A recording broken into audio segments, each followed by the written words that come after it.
Small flash is supposed to be convenient, but convenience sometimes means compromise. The question is, can a small flash like this be used as a studio light, an outdoor light, and also can compete with the sun and high-speed sync? Let's find out, because like always on this channel, we're going to put the light to test. I'm not just going to read the specs, we're going to test it out to see how it works in real-world situation. We're going to take some interior portraits, like in a studio setup, and we'll take some pictures outdoors, and also we'll see how it competes in high-speed sync with the sun.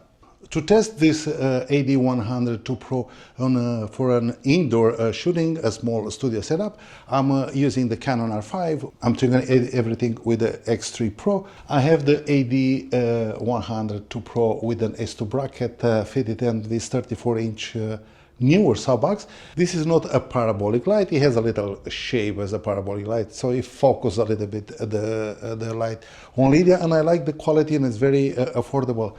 Of course, in a situation like this, when I have the light to the side, I cannot rely 100% on TTL, because it's just you have two layers of diffusion and a light modifier, and it's side light.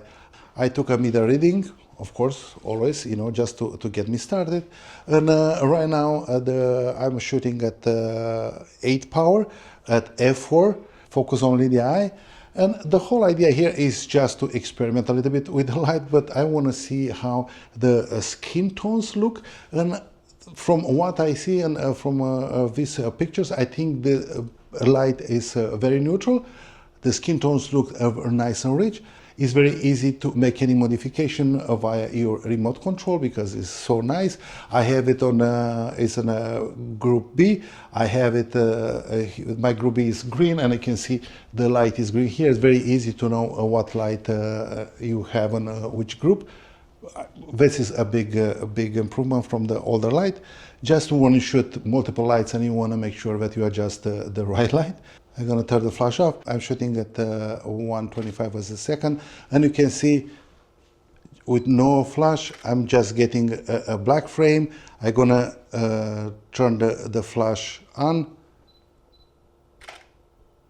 and you see that it just the whole scene, even like it looks like it's light right now, the pictures are illuminated just with the AD100 Pro. Very impressive little light. We're going to fit in any small home studio, easy to adjust, easy to use. Of course, you're going to need a S2 bracket to use it to the light modifiers, but you know, that's a given. It's no way around it.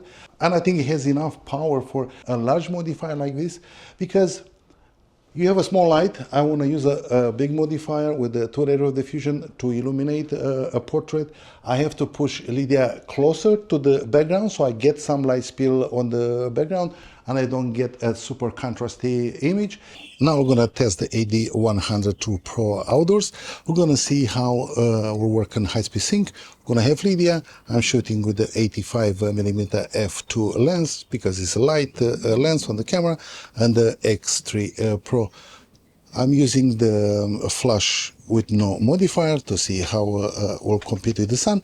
We're going to have Lydia backlit, and we'll see if we can push enough light to the AD100 and high-speed sync to have a proper exposure on her face. I'm shooting at 1250 of a second at 3.5 to have some depth in the picture. I have Lydia backlit, and I kind of use this side of the face where I have the highlights to be like a separation light, and I put the flash on the other side.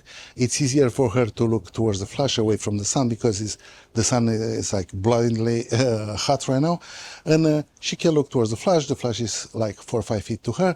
I have the camera on TTL, no exposure compensation, and I will try to have her look into the flash to have a nice fill light and a wraparound light around her face. And as you can see, I think it works very nice. I have the flash on TTL, no exposure compensation, and it works very good, especially when you have it with no modifier, direct on your subject, and you focus on the face. The exposure is always nice. One of the things that immediately stands out with the new AD100 Pro II is the balance between power and consistency. This flash delivers a solid 100 watt-second of output, but the real improvement is in the cooling system. Godox redesigned the internal architecture of the flash. and now can fire up to 100 consecutive full power flashes in a burst at around 85mm zoom settings. What that means in a real shooting situation is simple. You can keep shooting without the flash slowing you down or overheating during a session. Another thing I like about this light is the redefined optical design. The AD100 Pro II uses the Godox optical lens group, which help create a very natural and evenly distributed light pattern with a soft fall-off and works great for portraits. The flash head included a built-in zoom system from 28mm to 85mm, so you can narrow the beam for more punch or widen it to cover large scene depending on the lens you are using. Now, if you are working with multiple lights, Godox added a really nice usability feature. Around the flash body, you'll find 16 color-coded groups, indicator lights. Each color corresponds to a different lighting group, which makes it incredibly easy to identify and manage multiple flashes on set. You can literally see at a glance which light belongs to which group by the color you have on the flash. Of course, this flash also supports full TTL automation, which means the camera and the flash communication are compatible to calculate the exposure automatically. And when you need more control, you also get the high-speed sync up to 1/8000 of a second. The combination gives you a lot of creative flexibility, especially when you are shooting wide open outdoors. Pairing the flash with a trigger is also faster now. The AD100 Pro II supports the quick sync pairing with the Godox X3 and the new X3 Pro.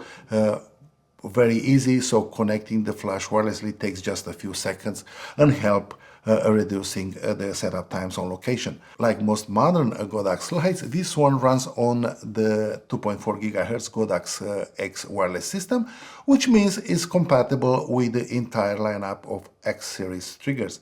And if you need an alternative control method, the flash can also connect through the USB-C port to the FT433 receiver, giving you a 433 MHz wireless control as well. And I'm gonna look on this trigger really soon. The flexibility can be really useful using this trigger in complex shooting environments. Powering everything is an upgraded 3300 milliamp lithium battery. The battery delivers around 490 full power flashes on a single charge, and now the flash also includes an USB-C charging, making it much easier to recharge whenever you are on location or in studio, because now everybody has a USB-C brick. And when you combine that battery performance, the 100 watts output and the compact size, you start to see why these tiny flashes become such a popular option for photographers who want portable lighting without sacrificing power. I hope you guys enjoyed this video. Please check out my channel for more lighting tutorials and gear reviews. Don't forget to like and subscribe, and I'll see you next time.